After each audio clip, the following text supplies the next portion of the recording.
Nous sommes les Winx, nous sommes les Winx. Les Winx, le club des filles à la mode, ont une nouvelle amie, Leila. Elles ont toutes de fabuleux pouvoirs. C'est quand même nul une fille. Alors je sais, ça fait un peu soudain là dit comme ça, et je suppose que les filles qui regardent mes vidéos, s'il y en a, pensaient sûrement que je les aimais bien, mais faut pas se leurrer. Je déteste les filles. Le problème, c'est que quand t'es grand, on te force à faire ami avec elles, et même faire des... Ah, attendez, qu'est-ce qui se passe là?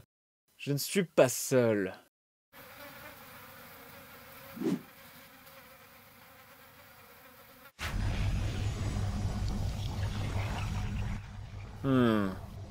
Faut vraiment que je sorte les poubelles. Donc les filles, oui. Bah c'est nul. Faut croire d'ailleurs que je suis pas le seul à le penser, hein, puisque toute mon enfance, j'ai eu la preuve à la télé du matin au soir qu'une fille, ça crie, ça pleure, ça vit, ça meurt, ça croit capter des ondes venues d'un autre monde, bref, c'est nul. En fait, généralement, le seul côté positif d'une fille, c'est son intelligence. Elle est futée et réfléchie à la place des garçons qui ont tendance à foncer tête baissée. Bien que finalement, la méthode fonce dans le tas est souvent récompensée pour le garçon parce que l'intelligence, ça va bien 2 minutes, mais faut pas pousser pépé dans les géraniums. Bref, clairement, nous les mecs, on est bien meilleurs. Même gamin, quand tu regardais des dessins animés, la preuve était là, puisqu'à certains moments de la journée, il était diffusé des dessins animés pour filles. Dessins animés pour filles. C'est pas la preuve qu'on est les plus balèzes, ça. Elles sont tellement nulles qu'on a besoin de leur préciser qu'une œuvre est à leur destination.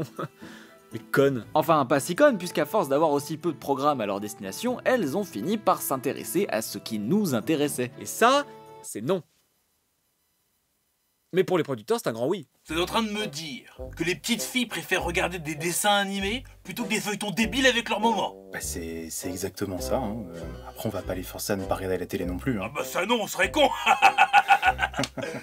Par contre, on va choisir ce qu'elles y regardent. Et c'est sûrement comme ça, bien que ce soit un peu romancé, que sont nées ces sortes de séries d'animation un peu hybrides qui reprennent les codes des dessins animés pour garçons, mais qui sont à destination des filles. Bravo Michael, tiens, t'as gagné un petit sucre de protéines. Allez, va chercher. Et oui, les filles, totalement, effectivement, même si c'est des nuls, bah, il faut bien capitaliser. Attends, c'est complètement con, reviens. Bah oui, parce que même si les filles c'est nul, bah faut bien capitaliser dessus, hein. Ça reste des êtres avec des yeux, une bouche, des oreilles, des tétons, un anus, des poils, bref, ça doit bien se divertir. Mais pas comme nous. Non. Vous pouvez jeter chez nous si vous voulez, mais pas trop. On n'aime pas trop ça, non. Et ça, bah ça a donné à une époque des trucs comme Candy, Mon Petit Poney, Charlotte aux fraises, puis après d'autres trucs plus matures comme les Magical Girls, ou Mon Petit Poney, Totally Spies, dont on parlera un jour, puis la série qui nous intéresse aujourd'hui.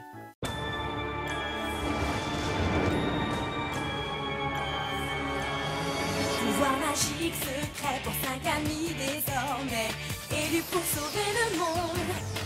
Ok, Witch est une série d'animation franco-américaine adaptée de la bande dessinée italienne du même nom Witch pour Eileen, Cornelia, Tarani, Irma et Will. Écrite par Elisabetta Agnone et dessinée par Alessandro Barbucci, la BD est à l'origine publiée dans un magazine Disney du nom de Minimag qui donnera son nom aux sorcières suite au succès colossal de la série. L'adaptation, elle, est développée par Claire Paoletti, une française bien connue dans le paysage d'animation francophone puisqu'elle a écrit pour Titeuf, Will Squad, Les As de la Jungle et est à l'origine du scénario du film Tout en haut du monde. C'est pas le pire des CV, quoi. Mais ça reste une fille. Pour en revenir à Witch, la série est produite par Saban Paris, la filiale française de Haïm Saban, créateur des Power Rangers, filiale désormais détenue par Disney, mais c'est aussi produit par Jetix, un studio américain appartenant anciennement à la Fox, qui est désormais sous le contrôle de Disney. Donc oui, Witch c'est clairement une bande dessinée Disney adaptée par Disney. C'est pas très étonnant de leur part après. Et le premier épisode de la série commence dans un monde où les éclairs viennent s'abattre autour d'un château, probablement détenu par un adorable philanthrope spéciste qui passe du coup une très mauvaise journée. Rendez-vous compte, docteur? Ça fait 7 ans qu'il pleut sans s'arrêter chez moi. Pas un seul rayon de soleil. Pas une fois. Et j'ai interdiction de déménager avec ma tronche. Ah là là, je crois que je fais une dépression. Je vais détruire le monde. En réalité, cette séquence sert à nous présenter Caleb, chef des rebelles de Méridiane, qui s'infiltre dans le château du grand Manitou dépressif pour y voler des tonneaux de poudre. Malheureusement, il est rapidement repéré par des gardes. Hé, toi là-bas! Passons au plan B. Il s'échappe! Comment il ose s'échapper? Alors que je l'ai vu, il aurait dû se rendre. Enfin, Caleb arrive à s'échapper en pétant un mur à l'aide d'un baril de poudre et plonge directement dans l'eau depuis le château.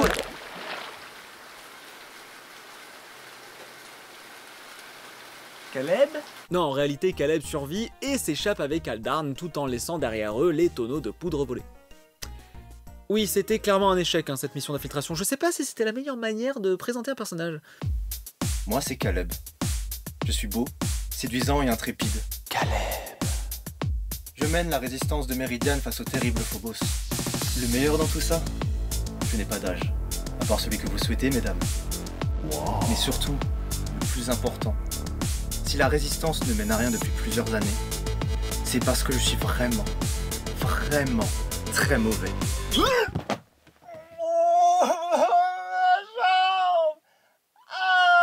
Enfin, au même moment sur Terre à Toronto, Et c'est une bonne réponse. Yes! on retrouve Aileen, une collégienne qui, au moment de partir pour l'école, se met à éternuer comme un daron qui aurait dépassé les 45 ans, ce qui a pour conséquence d'activer une sorte de boîte magique dans l'armoire de sa grand-mère. Grand-mère, au moment où j'ai éternué, j'ai complètement déglingué ma chambre. Tu peux m'expliquer ce qui se passe? J'espère que c'est pas mes hormones qui ont encore frappé. Ça ou tu es un enfant de dragon?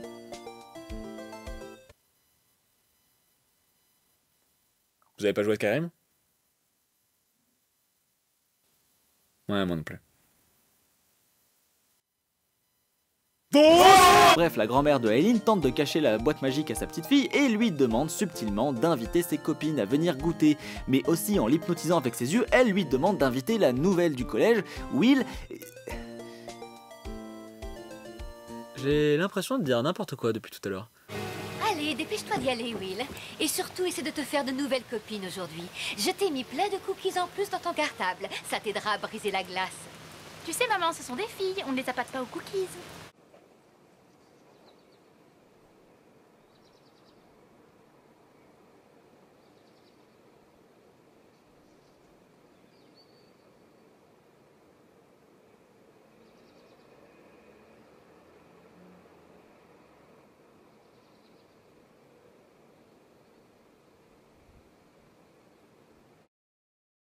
Je comprends mieux pourquoi ça n'a pas marché. Bon, maintenant qu'on a fait connaissance de Aileen et Will, il nous reste plus qu'à rencontrer les 3 dernières filles et... Ah, non, ok, place au direct, oui Jérôme, vous êtes à Méridiane. Oui Thibaut, c'est exact, je me trouve en ce moment même à Méridiane, où Caleb et Aldarn continuent de s'enfuir de l'armée du Grand Phobos. Alors que les deux compagnons se trouvaient face à un ravin, ils ont pu s'en sortir en chevauchant des autruches. Très bien, merci beaucoup Jérôme, nous reprenons désormais en direct sur la Terre, où l'on retrouve cette fois Irma, Tarani et Cornelia qui doivent présenter un projet sur la mauvaise croissance des plantes face à un excès d'engrais, mais on s'en fout. Enfin, non, c'est quand même un peu utile à l'histoire. Notre projet est censé démontrer qu'un excès d'engrais a un effet contraire sur la croissance. Oh, mais je te jure que j'ai essayé de la tuer, Tarani. Je l'ai fertilisée à mort, t'as même pas idée. Attention, le prof.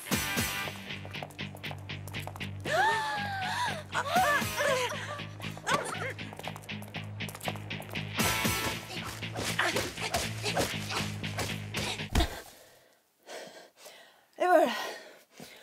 La preuve que l'excès d'engrais, mord les plantes.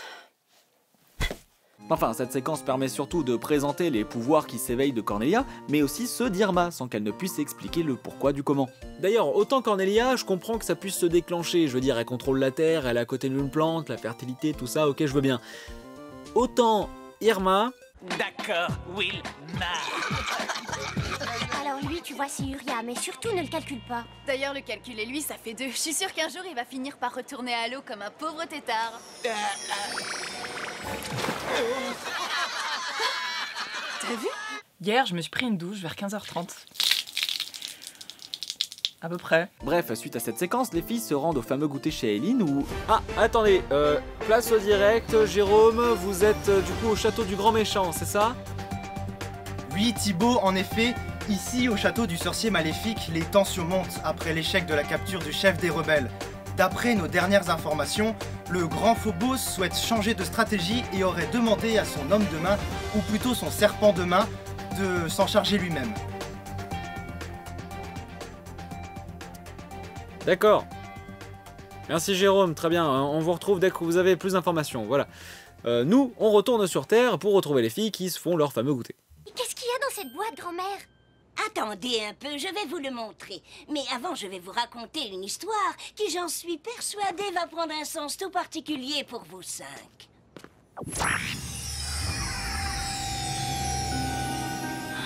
À une époque, l'univers n'était qu'un seul et unique royaume où ne régnait que le bien.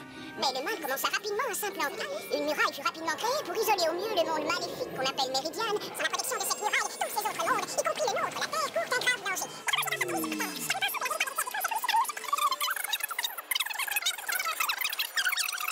Mais cette mission revient à présent aux filles de votre génération. Non mais elle a raison, la vieille, c'est chiant la subtilité. Bon allez gamin, prends tes affaires et prends ce sabre. Et fais attention à pas le regarder quand tu l'allumes. On va dégommer l'empire de ton père. Oui, Dark Vador c'était ton daron. Il t'a abandonné toi et ta sœur après avoir tué votre mère qui était une reine. Bon, tu me suis? Irma, toi tu as forcément constaté que quand tu es à proximité de l'eau, elle a un comportement étrange. Tarani, je crois savoir que tu as toujours eu peur du feu, n'est-ce pas? Mais fais un effort et concentre-toi sur la bougie.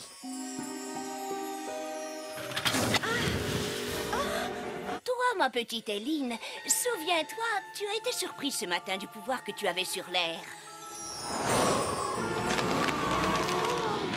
En ce qui te concerne, Cornelia, tu as reçu le pouvoir de contrôler la Terre. Tu vois? Ce que je trouve très drôle dans cette séquence, c'est pas tellement le fait qu'elles aient l'air d'accepter l'idée que potentiellement elles aient des pouvoirs. Non, c'est surtout que la vieille avait tout prévu. Dites les filles, pourquoi j'ai une bougie juste devant ma tronche? Parle pour toi, hein. Moi j'ai une plante. Attends, moi j'ai un verre d'eau. Non mais sérieux quoi? Enfin j'ai 13 ans. Elle est où la manzana? Bon, c'est pas qu'elle me gêne, mais si en fait. Non, surtout pas, laisse-la tranquille. Eileen, souffle sur ce lampion. Pose pas de questions. Bon, face à autant de phénomènes paranormaux, les filles acceptent de croire en la grand-mère de Eileen et... Ah, place encore au direct, Jérôme. Vous êtes encore américaine, c'est ça? Oui Thibaut, je me trouve en ce moment même dans un désert où j'ai pu observer Caleb, le chef des rebelles, donner la responsabilité de son titre à son compagnon d'armes, Aldarn, dans un moment vraiment émouvant. Et dis aux hommes de ne pas faiblir. J'espère te revoir vite, Aldarn. Ouais, on se tient au courant. Ouais, on fait ça. Ouais, c'était cool, vas-y. Caleb souhaiterait en effet se rendre sur Terre pour retrouver une certaine héritière avant le grand Phobos. Mais après avoir gravi un rocher, il se retrouve face à Cédric le serpent qui le défonce en l'espace de 4 secondes. Bien, merci Jérôme. Nous retournons sur Terre, où les filles se sont réunies sous un pont pour tester leur pouvoir. Je ne crois toujours pas à cette histoire de pouvoir. Et sans vouloir te vexer, hein, j'ai la vague impression que ta grand-mère, elle doit avoir un léger grain. Je crois qu'elle manque de vitamine D. Pardon? Tu as oublié la fleur que tu as fait pousser d'un seul coup, rien qu'en la regardant. Et l'eau qui est sortie du verre d'Irma. Et qu'est-ce que tu fais de l'hologramme de la grand-mère d'Eileen? Et puis même, on a fait 40 minutes de métro et c'est maintenant que tu nous déballes tes conneries là? De pauvres tours de magie, on en trouve partout sur internet.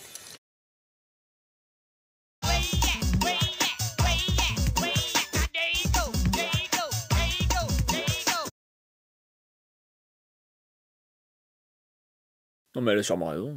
Bon, les choses sérieuses commencent enfin quand Will active par hasard la pierre magique qui déclenche leur pouvoir. Cristallisation! Mais attendez, comment ça se fait qu'elle sait qu'il faut dire cristallisation pour que ça fonctionne? Ah non mais elle aurait pu dire n'importe quoi, hein. Ça peut dire corde à sauter Scooby-Doo. Bref, après une superbe séquence sur la division cellulaire, les filles apparaissent enfin dans leur costume de gardienne. Et vous avez vu ce qu'on a dans le dos? En tout cas, ça vaut pas ce qu'on a sur le devant.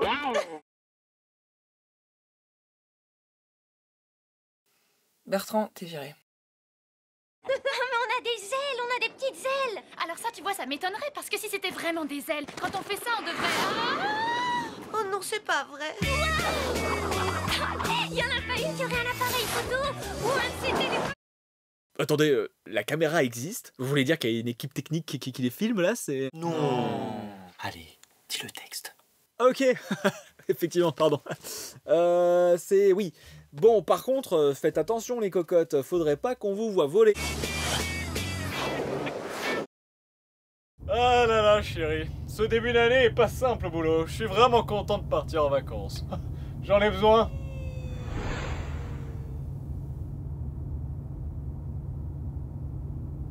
Vraiment besoin. Bon, après avoir foutu un bordel monstre, les filles stoppent leur entraînement et se mettent... Oui, Jérôme? Je vous reçois. Oui, Thibaut, il se trouve que je m'étais trompé. Caleb ne s'est pas fait défoncer en 4 secondes, il est simplement tombé de la falaise pour se diriger vers un portail. Toujours poursuivi par Cédric le serpent qui, bien sûr, n'arrive pas à rattraper un homme qui court. Bon, et il a passé le portail? Ah, ça, je sais pas encore. Merci Jérôme. Bien, le jour se lève et les filles partent enfin pour rentrer chez elles. Bah attendez, c'était clairement en soirée quand elles se sont arrêtées de s'entraîner. Elles ont fait quoi le reste de la nuit? Bien les filles, on s'est assez entraîné pour aujourd'hui. Je suis bien d'accord. Allez les filles, on rentre?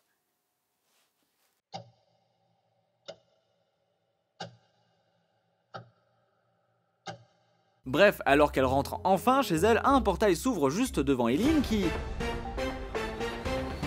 Oui, Thibaut, je suis toujours à Méridiane et Caleb a réussi à traverser le portail. Ta gueule, Jérôme, je le vois bien. Je disais, les filles voient Caleb sortir du portail, mais aussi Cédric qui le traverse à moitié pour récupérer ce premier. Allez, feu! Moi? Non, ensemble!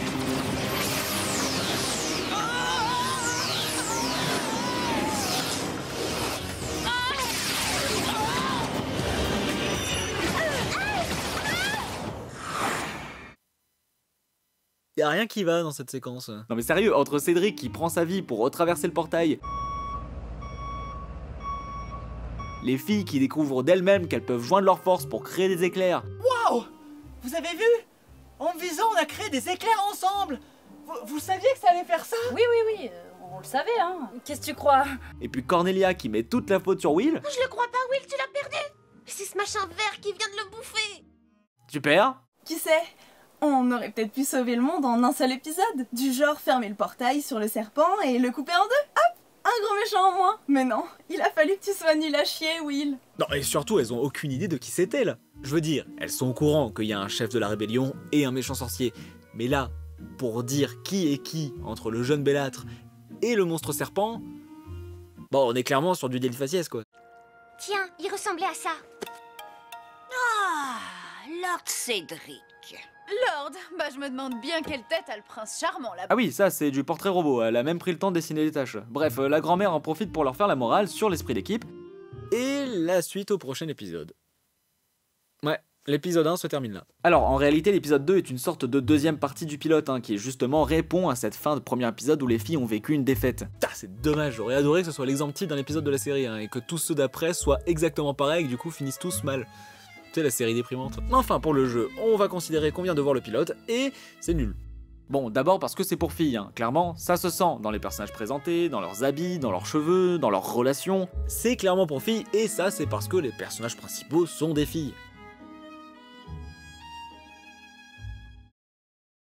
Quoi? Ah non, c'est très bien, continue. Oh bah, je crois que j'ai tout dit. Eh bah super! C'est dans la boîte. Après, si tu veux ajouter un truc qui enfoncerait le clou, on est chaud. Ah oui, c'est vrai. Super. J'ai failli oublier, mais... Ah, regardez-moi ça. Ah, l'animation est plutôt cool. On a clairement vu mieux, mais elle fait le taf. Surtout pour une série pas ultra bien pensée pour faciliter le boulot des animatoristes. Donc là-dessus, c'est vraiment sympathique. Et ensuite... Ah, c'est plutôt drôle, j'en suis pas à me taper le cul par terre, mais il y a des scènes qui font leur effet, et bien que la série ne soit pas prévue pour être une comédie, ça hésite pas à placer quelques touches par-ci, par-là qui rend le tout très agréable. Bon, et scénaristiquement, l'épisode 1 se contente de survoler le lore de la saga pour mieux nous laisser entrer dedans, ce qui nous lie rapidement en réaction des personnages principaux, bien qu'elles aient des réflexes bizarres qui donnent l'impression qu'elles aient lu le scénario en avance. C'est bon ?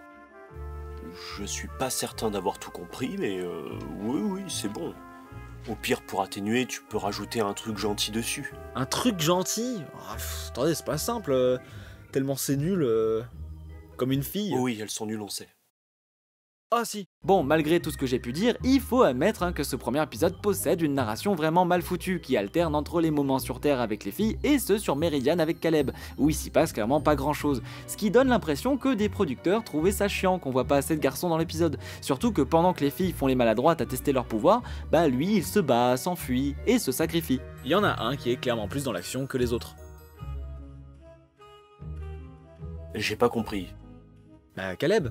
Il prend visiblement de la place dans l'épisode, alors qu'à chaque fois qu'on le voit, c'est juste pour le voir faire 100 mètres de plus qu'avant. C'est pas très utile, quoi. Et c'est bien? Bah oui. Bon, bah on a fini alors.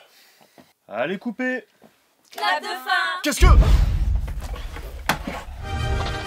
Pile à l'heure. Hé, c'était ma réplique, ça. Ta réplique? Oui, on s'était mis d'accord pour que je rentre en premier et je parle en premier. Oh, wow, wow. Fermez vos gueules. Merci. Tout va bien, Thibaut? Je suis pas certain. Comment vous nous avez retrouvés? Bah, le portail était ouvert. Je t'avais dit qu'il fallait le refermer. Merde! On peut m'expliquer, et à celles et ceux qui regardent aussi? On t'a hypnotisé pour que tu dises de la merde. Regarde autour de toi. Tout est faux. On n'est pas chez toi, c'est un studio.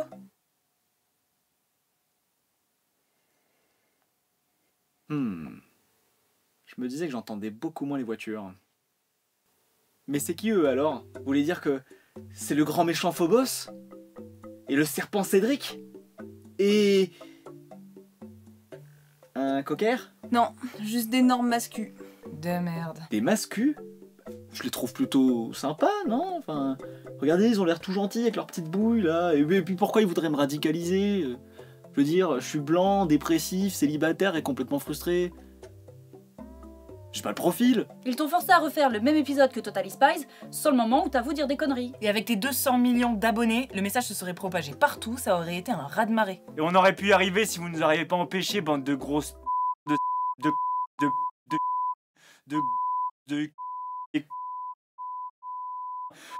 gorgé de... Mais vous, pourquoi vous êtes venu me sauver? Parce que tu es des nôtres. La preuve. Malgré qu'ils souhaitaient que tu critiques comme un débile, tu ne pouvais t'empêcher de dire exactement le contraire. Eh, c'est vraiment très sympa ce que tu dis. Ah oui, je vois. Attendez, quand tu dis que je suis des vôtres, vous voulez dire que je suis une sorcière? Non. Je suis pas la 5e sorcière. Bah non, on est juste 4. Et c'est déjà trop, si tu veux mon avis. Mais vous êtes pas les witch? Non, c'est un dessin animé ça, Thibaut, pas la réalité. Mais vous venez d'un portail qui traverse les dimensions? Bah oui. Attends, quoi? 200 millions d'abonnés? Ah, c'est bon, j'ai compris. Je suis en train de rêver. Et c'est une mauvaise réponse. Ah. Je sais pas, je suis dans le coma. Et c'est une bonne réponse. Yes! Hein? And she got arrested for shooting down her man. U.S. Marshals